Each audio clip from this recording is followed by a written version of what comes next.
Бүгін болып өткен окуялар, жаңалықтар жана күн жыйынтыгы менен Ак Кеме студиясында сиздер менен Адилет Аманголов, саламатсыздарбы?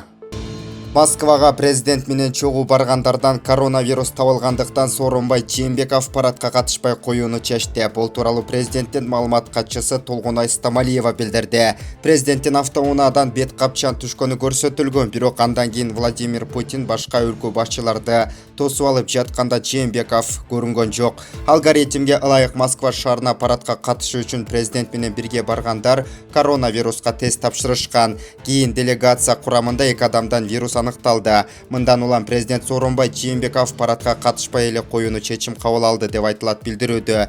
Белгилей кетсек, ушул тапта Москва шаарында улуу жеңиштин 75 жылдыгына арналган аскердик парад өтүп жатат. Бул жылы коронавирус пандемиясынан улам Москва шаарында улуу жеңиштин 75 жылдыгына арналып 9-май күнү өтө турган иш-чаралардын бардыгы кийинкиге жылдырылган эле. Ал эми жеңиш парады 24-июнга белгиленген болчу. Бул тууралуу президенттин маалымат катчысы Толгонай Стамалиева билдирди.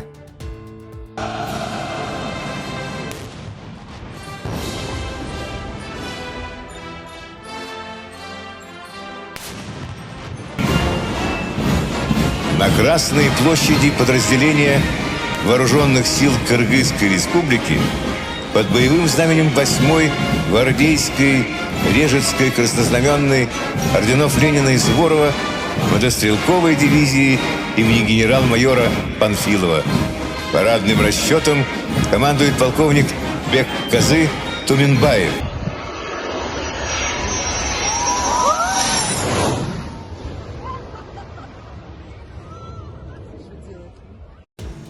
Бүгүн 24-июнда Баткен облусунун Кадамжай районунун Чечмайланда Баткен багыты боюнча жана Өзбекстандын чыгыш багыты боюнча чек ара өкүлчүлүктөрүнүн жолугушуусу өттү.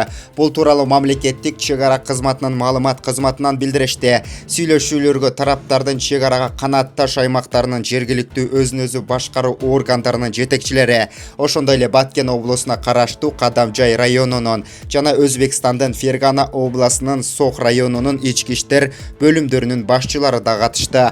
Жолугушуу учурунда кыргыз-өзбек мамлекеттик чек ара тилкесиндеги Чечмайландагы булактын айланасында талкуу болду. Айылдын тургунунун айтымында кечээ 23-июнда атайын адистер келип, аталган жер тилкени сүрөткө тартып кетишкен. Коңшу өлкөнүн жарандары мыйзамсыз биз тарапка басып киргени үчүн Сох районунун бийлик өкүлдөрү алардын атынан кечирим сурады. Биз тарап мындай чыр кайталанбасын деп талап койсок, алар макулдугун билдирди. Буйруса бул маселе чечилет деп турабыз. Ал эми бул чыр боюнча провокаторлор жоопко тартылышы керек деп билдирди аталган айылдын жашоочусу. Эсиңиздерге сала кетсек, 31-май күнү Чечмайландагы булакты талашып, кыргыз жарандары менен өзбек жарандарынын ортосунда чыр чыккан. Коңшу Казакстанда коронавирус инфекциясы көчөп жаткандыгына байланыштуу өлкө бийлиги 24-июндан баштап дагы 2 шаарын жапмай болду.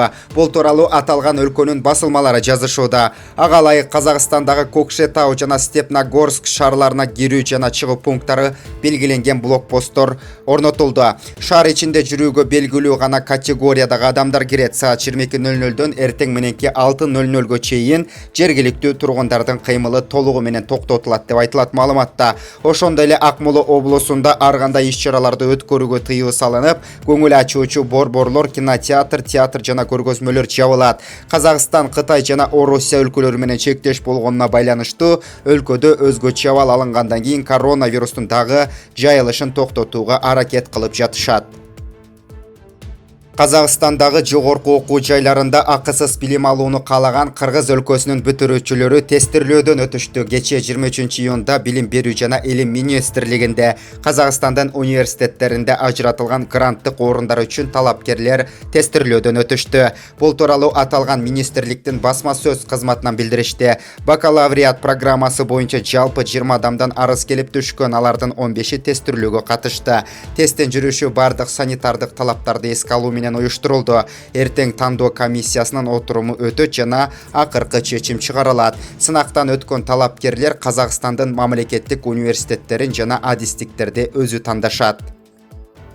Өлкөнүн тышкы иштер министрлиги Орусиянын аймагында жүргөн кыргыз жарандарына дагы бир жолу кайрылып, орус-казак чек арасына өтпөөгө чакырды. Эпидемиологиялык абал турукташмайынча чек аралар жарандардын транзиттик кыймыл үчүн жабык бойдон калат дешти министрликтен.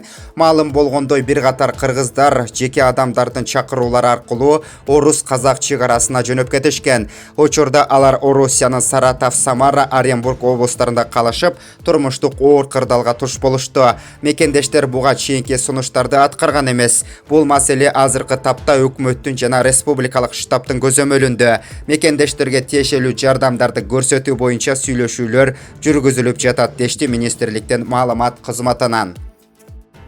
Маалыматты манипуляциялоо жөнүндө мыйзам долбооруна каршы кол топтолууда. Аталган мыйзам долбооруна петиция социалдык тармактын активдүү колдонуучулары тарабынан иштелип чыккан.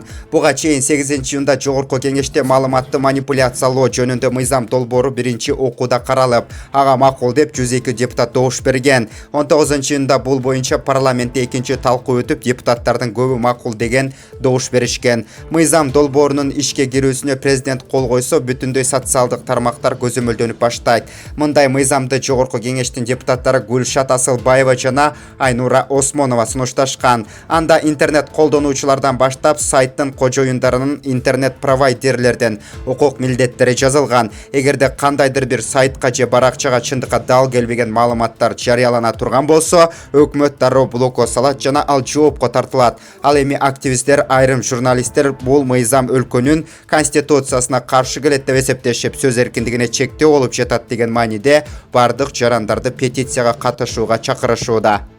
23-июнда Бишкек шаарынын 1-май райондук сотунда Крымтөбөл Азиз Батукаевдин камактан мыйзамсыз бошотулушу боюнча соттук процесс аягына чыгып жатат. Анда коррупция беренеси боюнча айыпталып жаткан мурдагы президент Алмазбек Атамбаев күнөөлүү деп табылып, 11 жыл 2 айга эркинен ажыратылды. Ошондой эле ага карата үй мүлкүн конфискацияга алуу мамлекеттик бардык наамдарынан жана сыйлыктарынан ажыратуу боюнча чечим чыкты. Мурдагы президент соттук отурумга катышкан жок жана анда акыркы сөзүн сүйлөөдөн дагы баш тарткан.